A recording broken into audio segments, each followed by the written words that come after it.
It's Football Fever checking in again, and it's Thursday, January 11th, and that thing happened that we all thought would happen. You know the thing I'm talking about. Bill Belichick, the Patriots and Bill Belichick agree to part ways. I feel like this was a nice way after 24 seasons. I feel like they just, wanted to split as opposed to just firing the guy because of what he's done. 24 seasons, 6 championships, everybody knows. I'm blaming this thing solely on Mac Jones, though. Call me what you want, say what you want. I think it's Mac Jones' fault, and I think I'm splitting the blame 50-50 Mac Jones and Bill Belichick's decision to play Mac Jones, because Mac Jones is really, really bad. He's not a good quarterback. He's average at best. At his best, he is an average quarterback. I'm splitting that blame. And, just walking down the line, there's one thing that we didn't expect to happen. At least we didn't.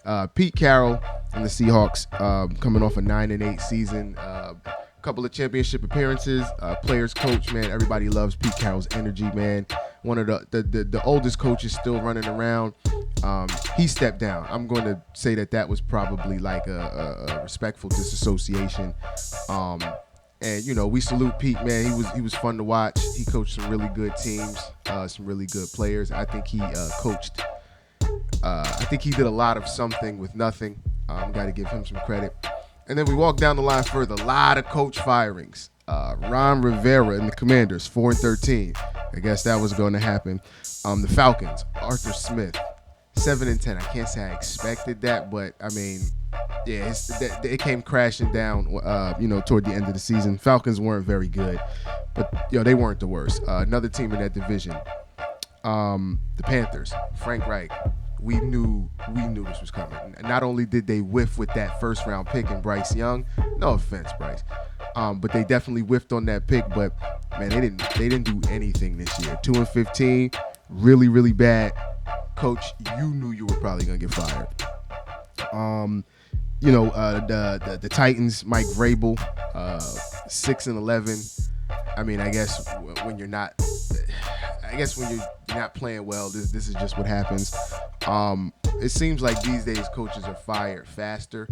Not really, sure why it happens so fast, but once it starts happening in the media where they start talking about it, like, coaches being on the hot seat, we pretty much know, like, something's going to happen. Now, my question to you guys is, who was fired that shouldn't have been, maybe, if anybody? I don't know. Who should have kept their job versus who shouldn't have, and now where do these people go? We all know Bill Belichick is going to get another job. There's plenty of teams like these coaches who were recently fired. There's plenty of openings. We know that a lot of people will be reaching for Bill.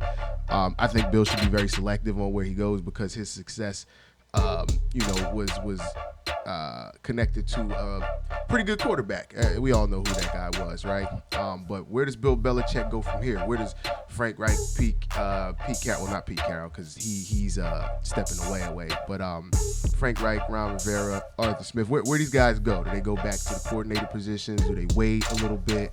Man, what do you guys think about these coach firings? And then we got to talk about hirings when they do happen. There's some college coaches who are sniffing some NFL opportunities, they say. But what do you think, man? Should these guys have lost their job, kept their job? Let's talk some smack. It's still early, but Bill Belichick out after 24 seasons with the Patriots.